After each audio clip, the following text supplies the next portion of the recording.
whole speech. I have a whole speech. We just gonna wait 1 second. Early in the morning, late at night. It don't even matter what time it is. DJ RL, what it do? This is the future, the future. When you only have the radio in the car. Okay. So let's get real with emotions. I'm not gonna wait for anybody to hop on here. I have a message that's been like coming through. So recently I've been reading this book about forgiveness, and I want to say like over the last year or so, I've been really actually allowing myself to feel the emotions that have been coming up for me in my body. And a few years back, this is when this work really started, but there were emotions that I wouldn't let myself go into. There were emotions that I had these narratives around that I thought were so bad. I thought that if I expressed myself, or if I came out saying that I actually felt these ways, I would be shunned, or I would be ridiculed or isolated, or told that I was bad or wrong, or that these emotions were bad or wrong, because these are the narratives that I had about these emotions. And this was all linked to childhood. This was all linked to the way that I was brought up, what I saw adults around me doing, how I saw adults around me operating with their own emotions, and what I thought was acceptable and wasn't acceptable. And it's only been very recently that I've actually allowed myself to feel the anger and the frustration and the resentment that my inner child felt as a kid, having adults around her who didn't necessarily take emotional responsibility for what kind of energy they were bringing into the world. And as a very spiritual person, and I think a lot of us can probably relate to this, when you get into the world of spirituality, it's almost like an escape from all of these darker emotions. And it's like, oh, love and light, and like, oh, we all love each other, like, oh, let's build this beautiful community. But the truth about having raw, authentic, and real connection is that you have to be able to be vulnerable. And being vulnerable doesn't always mean love and light. Being vulnerable doesn't always mean having all of these positive emotions and being able to sit down and have a very like controlled conversation. Sometimes it means screaming. Sometimes it means having heated conversations. Sometimes it means, presencing that frustration and that anger in the body, or allowing those sensations to come up so that you can utilize that energy. And that's really what I want to talk about today in this live. It's not going to be a very long live, but I just have this on my heart and mind, and I needed to share it with you. So I hope this impacts you in some way, and maybe you can relate. But what I really want to talk about is how we can actually utilize these emotions that we're told are bad or wrong as fuel. And the crazy part about this is, for a while, I was under the impression like, oh, we have to alchemize these emotions. Like, we have to take this frustration and make it not frustration anymore. And that is a natural byproduct of actually just allowing yourself to sit with the frustration and let the frustration be the frustration. Sitting with the anger and letting the anger be the anger. Letting your body feel the anger. When you can actually allow yourself to feel the anger, when you can actually allow yourself to feel the frustration, you can understand what your inner child is trying to communicate to you, what these different aspects and different parts of you are trying to communicate to you, what boundaries need to be set, what needs aren't being met, and then you can take the action of channeling this energy into that action, which changes and alchemizes the action in action. So it's not about making these mental stories, that's part of it, but the stories automatically shift when we take the action to meet the needs for the different parts of ourselves that feel these ways. So I'm going to share a little bit of my story. I was experiencing a lot of anger and frustration and resentment, and I felt like almost this dilation of my self-expression. Like, I couldn't fully show up and be who I wanted to be and show up and do what I wanted to do without feeling the weight of the world on my shoulders, or without feeling like, what is somebody gonna think about this? Like, is this right? Is this good? I never felt whole in my authentic expression as it is. And so this caused me to, when I felt sad, when I felt angry, when I felt whatever these emotions are, I felt like I had to repress them. And so what this does in the body is it actually gets stored in your organs. And this is something that we go a bit into inside of the Witch's Coven, the different areas of where these emotions are actually stored in your body. And so when you begin to presence them in your body, it allows you to liberate them, but not on a level of like, oh, I need to change them, I need to get rid of them, oh, I need to get rid of this feeling, I need to get rid of the sickness. It's about allowing your body to speak to you and creating that bridge of communication, which is what your inner child, what the character who has the unmet needs is really asking for. It's asking, for their needs to be met. And so we do this by simply allowing them to feel what they feel. And as a kid who didn't really necessarily get to do this, I had to, it was psychological warfare. Like, I felt like I had to, even in the society that we live in, I felt like I had to show up in a certain way and feel a certain way in order to get treated a certain way. So I never really allowed myself to authentically express, because I was like, I need the validation of other people. And so this is why validating myself and beginning to presence these different characters, these different aspects of myself, really shifted the game for me. And so I want to invite you to do this today. I want to invite you to come into your body, to feel the things that you're frustrated about.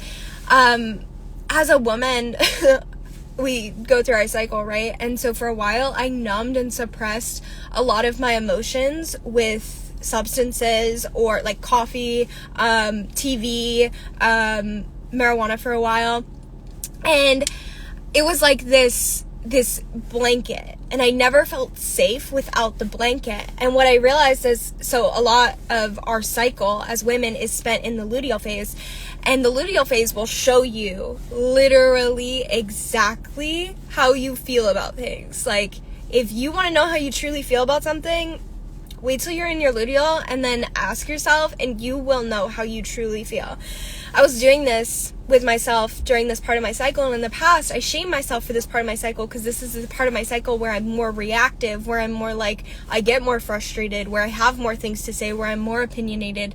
And as a woman, I feel like sometimes it's just like, we're shunned for that, as a society in general. But for me, in my experience as a woman, this has been very profound, especially in this part of my cycle. So I learned to utilize substances more during this part of my cycle, so I wouldn't have PMS. This is the time of the cycle where PMS comes up. So I wouldn't have PMS, so I wouldn't be a problem, right? And then we have this narrative, I think, floating around in our society that like things are a problem, that we need to fix the world, we need to change what is. And I think there's so much beauty in just allowing things to be how they are, allowing yourself to have the reactions that you do, and then learning from them, taking action off the back of that. Like, okay, you have this reaction, it didn't feel the best. What was this reaction a result of? Like, how can you show up better for yourself the next time? It's about building a relationship with our emotions, knowing that our emotions are not us, they're not our full identity, and our past circumstances, our past stories, they're not our full identity, but they're a part of this experience. And so we get to build a relationship and formulate a relationship with these emotions so that we can utilize them as fuel to take these actions, to move in different ways. Hello to the people joining, so that we can actually allow ourselves to authentically express without hindering our expression, and then take what we've learned through that expression and up-level who we are without attaching to these identities that we transitioned into from time to time. It's like in spirituality, we often say, like, you need to let go of the ego, right?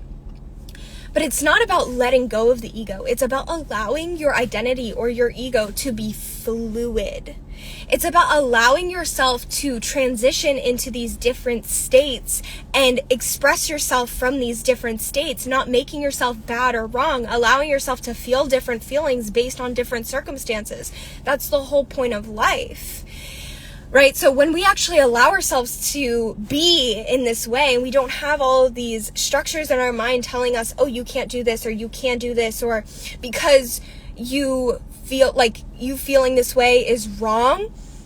Ooh, fluidity in the ego. Yes, like it's so important, because sometimes you're going to have to show up as the villain, right? Sometimes you're going to have to show up as the meek person. Sometimes you're going to have to show up loud and proud. And it's not like you have to show up in these ways, but it's like you get to. And this is the beauty of being in this human experience. And the emotions are not here to hinder you, and you're not supposed to fix them. You're not supposed to confine yourself into being one version of yourself. You get to be all versions of yourself. And that comes with the entire spectrum of emotions.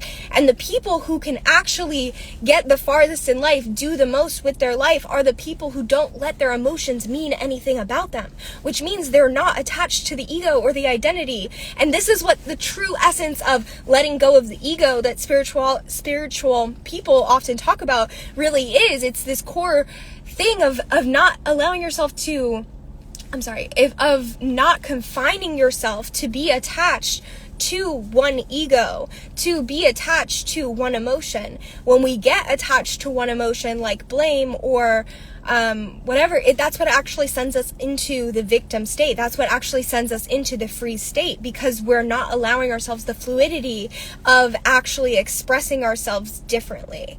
So our emotions, they're not really these things that we need to fix or change. It's a guide, and we get to show up differently based on whatever emotions are coming through for us. So I was saying earlier how I was feeling frustrated because I'm in my luteal phase and I just get frustrated a lot more easily. And what I was actually realizing was that this frustration wasn't a bad thing. It was part of me that was asking for a need to be met, and me actually deciding that I'm going to meet this need, I'm committed to meeting this need, allowed me to step out of that frustration and actually go take action off of the back of that. So I wasn't trying to get rid of the frustration. I wasn't trying to say, oh, you're wrong, you're bad, I need to shift out of this. I was deciding, okay, this is telling me something. What is it telling me? Feeling into my body, listening to any of the stories, any of the memories that come up along with that, and then actually allowing myself to feel the emotion. I can literally feel it falling off of me in my body.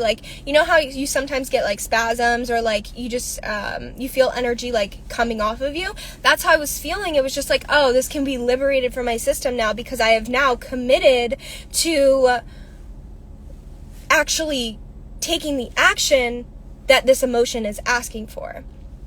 Talk about detaching yourself from the emotions while still trying to practice self-awareness. I think this is a great question. Thank you for that. Detaching yourself from the emotions while still trying to practice self-awareness. This goes back to this ego thing. So it's we're here, we're living in this body, right? We get to experience this experience. Emotions are something that everybody feels. As much as a lot of us try to deny them or say that we don't feel those ways, everybody feels the same spectrum of emotions. We interpret it differently. I like to think about it this way. So when you're standing on the earth, there are ions that are channeled up through you. And so you feel, well, not necessarily, but you can become aware of the energy that's being poured up through you. Your emotions are the same way. It's something that channels through you and is meant to be experienced through you, just as the energy of the earth is meant to be experienced through you. But it's not something that makes you, right? So a lot of the time I feel like we have these things happen to us, or these patterns that come up for us, maybe getting into unhealthy relationships, or we have a certain dynamic with money, and then we start to be oh, this is who I am. This is my energy. And the way that Earth really works is like, it's all free energy. So like, you could give that energy back to the Earth. It could come through you and you could just give it back. It could come through you. You could transform it into something new by changing your perspective and give it back in a new way. Or you could just simply say, I'm not in resonance with this, and give it back to the Earth by going outside, grounding, right?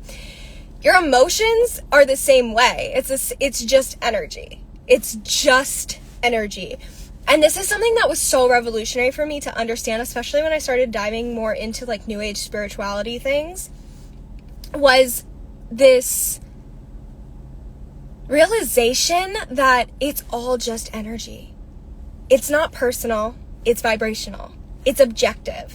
And the more that you can have an objective perspective on what you're experiencing without attaching your identity to it, without saying, oh, this means this about me, the more that you're going to be fluid in the way that you show up, the more that you're going to be fluid in the emotions that come through for you, the more that you're going to tell less stories about the emotions that are coming through for you, the less you're going to attach them to past circumstances or unwanted scenarios, because you're no longer clinging to that. You're allowing it to be what water does when it mixes with each other. Is it has, I forget what it's called, but it's a certain type of bond.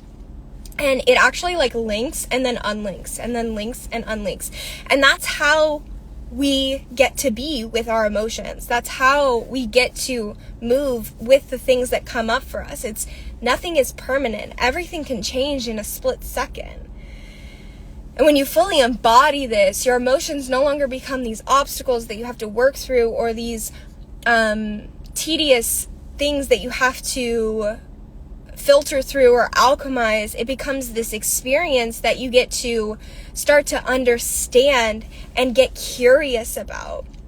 And that doesn't require you to be so rigid in the way that you're interpreting it either, because certain emotions could mean things that you have no idea that it even means. Like, you could be sad because you're leaving someone, but there's another part of you that is like so excited and so happy to leave this person, right? So it's about allowing yourself to experience this entire spectrum without actually identifying with the spectrum, and realizing that you are just having a human experience right now, and that's what you're here to do. And the self-awareness piece comes in when you do that. When you're like, oh, this is bigger than me. Oh, this is molding me. This is moving me. This is not personal. This is vibrational. This is energy. And energy isn't something to work through in a sense of like, I need to clean it, I need to fix it up. It's something that works through you in a sense that it transforms you as you allow it to move through you. So the more that you allow it to move through you, the more that you confront these demons, or face the darker energies, or face the energies that make you uncomfortable. They may be lighter energies and they make you uncomfortable. The more that you allow yourself to do this, the more you expand your capacity to actually live with self-awareness, and without needing to fix yourself all the time, without needing to heal all the time, without needing to level up your vibration all the time. Because sometimes it's not about that. Sometimes it's about like literally sitting in the shit. Sometimes it's about feeling the frustration and being in bed all day. Sometimes you need that in order to actually take the action, as I was saying earlier. So this is a great practice that you can implement in your life, just bringing in this awareness of the emotions without attaching yourself to it. And how you actually do that is by tapping into the body, taking yourself out of the mind, tapping into the body, letting your body feel what it feels without judgment, without trying to confine it into a certain narrative, like, oh, I feel this way because this happened to me. Like, maybe not. Maybe you feel that way because of something else, and letting your body speak that to you through the images that you see in your mind, through the feelings, the sensations that you're experiencing, without like making that like the whole thing. Like, it's bigger than that, right? It's bigger than that. So this is something that I've implemented in my life, and tomorrow on our call, I am so fucking excited. Tomorrow I'm hosting a free somatic journey session with me inside of our community Facebook group. We're going to be diving deep into actually celebrating these emotions for what they're showing us. So the frustration, the anger, the resentment, the isolation, the whatever you're feeling. Maybe it's good things too. Maybe it's excitement. Celebrating all of these emotions, celebrating being alive, and appreciating what this energy is actually moving us into, because it's always moving us if we allow it to move through us. So this is so key, and I'm so excited because tomorrow I'm going to be doing this call with you, the 22nd, 2 p.m. inside the free Facebook group. You can go on my profile to get all the details. You join the Facebook group, and then all of the information for the call is linked inside of there. We have some people who have committed to showing up live, which I'm so excited about. It's so much more powerful when you do show up live. There's going to be a special bonus for everyone who does show up live, and I am just blown away because this is going to like transform your life. This is the beginning of the year. This is the beginning of a new cycle. We're still ending some cycles, but it's the beginning of a new cycle and the end of a cycle. So it's a powerful time to be working with this energy to alchemize, but also just bring in presence, bring in that self-awareness piece, and set yourself up for such a beautiful and powerful year ahead. So go ahead, get inside of the Facebook group, and I will see you in there. I can't wait to welcome you inside. I love you.